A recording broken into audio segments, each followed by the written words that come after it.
अस्सलाम वालेकुम दोस्तों। आज की वीडियो में हम इस बारे में मालूमात करेंगे कि हमारी जो गेम है उसको हम स्टार्ट करने के बाद हमारे सामने शो होने को मिलता है गेम प्ले मैगज़ीन सिस्टम।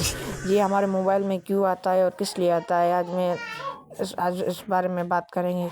आप चैनल में नए हो तो इस चैनल को सब्सक्राइब करें, लाइक करें। चलो वीडियो को स्टार्ट करते हैं। सबसे पहले हमें गेम की सेटिंग पे आना है। फिर हमें देखने को मिलता है एज 18 है, बट इसको हम कैसे सही करेंगे। ये सही होगा जो पबजी वालों ने टाइमिंग दी हुई है उस टाइमिंग को। ये मेरे को बता रहा है 2 तारीख दूसरा महीना 2026 को ये सही होगी और मेरे को 1 महीना सब्र करना पड़ेगा और मेरी एज 18 से कम है इसलिए। और ये जो है ऐसे नहीं होगा, ये टाइमिंग होने के बाद ही होगा।